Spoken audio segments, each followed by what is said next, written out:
Казвам се Мария Гурева, работя в Софийския университет от 35 години, а в последните 4 години се занимавам с подаване на информация в международните рейтингови класации, в които участва Софийския университет.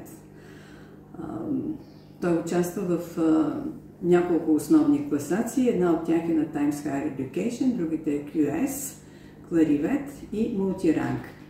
Към тези агенции подаваме непрекъснато информация, която подаваме брой студенти, брой преподаватели, бюджет, но основната информация, която подаваме, е към класацията на Times Higher Education Impact Ranking.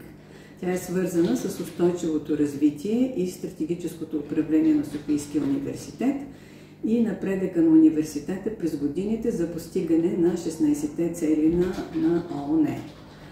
Започнахме първото подаване към тази рейтингова класация, започна през 2021 година, когато сме се класирали на 601 място, но с 33,5 точки. А вече през 24-та сме се качили класацията на 401, 600-то място, като вече имаме значително постижение в представянето на доказателствен материал и участие в повече направления на класацията.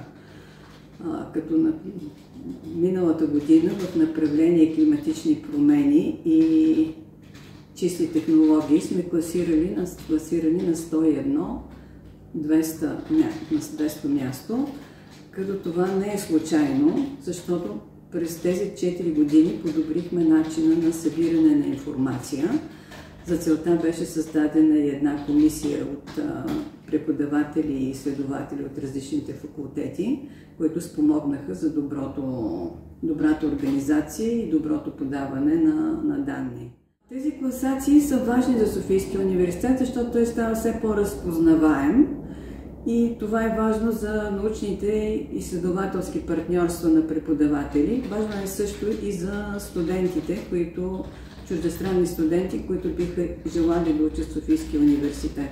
На база на данните, които подаваме към тези класации, има международни други рейтингови агенции, които ползват информацията и преди няколко дни излезе класация на южнокорейска рейтингова агенция, която е предназначена само за чуждестранни студенти, където е направен анализ на 8356 университета и Софийския университет се нарежда в първите 15% от най-добрите университети в света, като са представени всички бакалавърски, магистърски, докторски програми, както и начина за кандидатстване, както и начина за настаняване на студентите и условията за работа на чуждестранни студенти.